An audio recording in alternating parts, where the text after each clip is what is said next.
কি হলো, রেডি দাও। এখন খেলবো না। কেন, কি হয়েছে? আরে এমনি ভাল লাগছে না, অফলাইন যাবো। দূর, আচ্ছা তাহলে অফলাইন আসো। আচ্ছা তুমি অফলাইন যাও, আমি একটা ইভেন্ট বের করে আসতেছি। আচ্ছা, অফলাইন এসে কল দিও, টাটা। আরে বন্ধু আজকে এত রাতে ইনভাইট দিচ্ছে, দেখি তো। এই তো রিমন আসছে। ছি রে, তোরা তো দেখি আজকে সবাই একসাথে। আরে আমরা তো রেগুলার একসাথে থাকি, তুই না জিএফ নিয়ে বিজি। ধুর মজা লস, তোদের ছাড়া আমার এমনি ভাল লাগে না। আমি তো ওয়েট করতেছিলাম তোরা কখন গেমে আসবে। আরে মামা মজা না, তুই আমাদের দেখ সারাদিন জব করার পর একটু আড্ডা দেওয়ার জন্য গেমে আসি, আর তোরে তো ভাবি চোখে চোখে রেখে আমাদের সাথে মিশতেই দেয় না। আসলেই মামা, তুই রিলেশনে যাওয়ার পর থেকে তোরে পাওয়াই যায় না, আর তুই আগের মতো চিলও থাকস না। কি করবো বল, তোরা আমার বন্ধু আর ওই আমার জিএফ।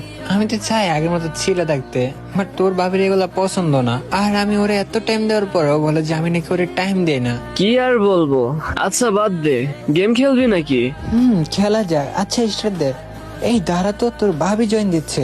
কি হলো রিমন, তুমি না বললে অফলাইন যাবা, তো এখন গেমে কি করো? আরে বলছিলাম তো যাব, বাট অনেকদিন পরে বন্ধুদের একসাথে পেলাম, তাই একটু কথা বলতাছি।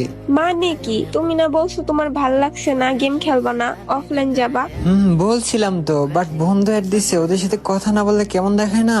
ও, আমি যখন গেম খেলার জন্য স্টার্ট দেই তখন তোমার ভালো লাগে না, তখন